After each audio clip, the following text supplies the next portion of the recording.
Gọvanọ Chukwuma Soludo ekwugo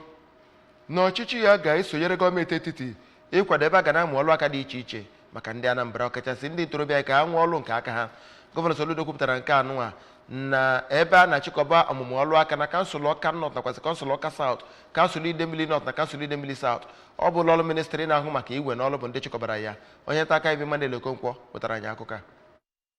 Na ya bụ ihe mmemme nke achịkọbara n'ogige ebe a na-akụzi ọrụ aka na alọ n'okpuru ọchịchị Idemili South ya nakwazi n'ụlọ ọrụ ya bụ ministri na-ahụ maka inye ọrụ na Nigeria nke dị n'Ọka bụ n'ebe e nyere ndị ahụ mụrụ ọrụ ihe dị iche iche ha nwee ike iji wee malite ọrụ nke ha n'ebe dị iche iche ha nọ, ndị gụnyere ndị mụrụ maka otu esi akọpụta elimeli, otu esi akpa isi, otu esi agba ihe ọkụ nakwazi eme ihe dị iche iche. Ọkammụta Soludo nke ọ bụ onye nọchite anya na ya bụ ihe mmemme bụ osote ya bụ dọkịnta Onyekachukwu Ibezim kọwara ya bụ amụma gọọmenti etiti wepụtara iji wee nyere ndị mmadụ aka mụta ọrụ dị iche iche dịka nke so n'usoro ihe ọchịchị ya na-emerube iji wee hụ na ndị ntorobịa nakwazi ndị Anambra na Uju mụtara aka ọrụ ma nwee ihe ha ji enyere onwe ha aka, ebe ọ kweziri nkwa ịhụ na o mere ihe niile kwesịrị na ọ ga-eme ịhụ na ndị Anambra ritere elele na ya bụ amụma gọọmenti etiti wepụtara. Ya bụ aka na-achị steeti a kpọkụziri ndị ntorobịa nakwazi ndị niile chọrọ ịmụ aka ọrụ dị iche iche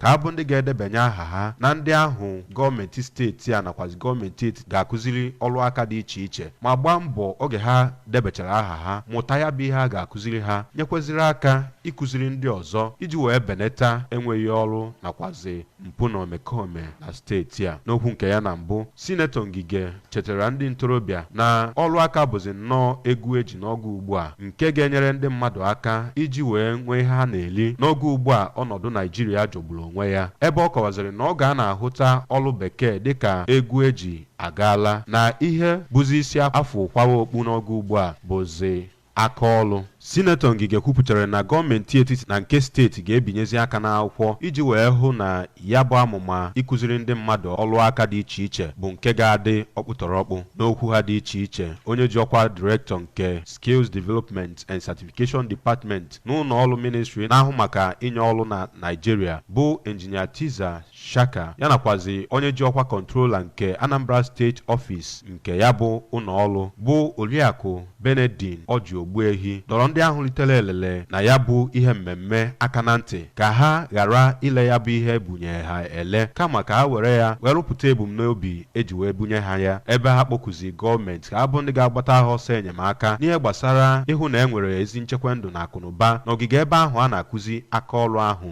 ma mee ka enwee ọkụ latrik na-enyekwezi ndị na-amụ ọrụ ahụ ihe dị iche iche ha ga-eji na-amụ ya bụ ọrụ. Site n'Ọka, abụ m Emmanuel Okonkwo.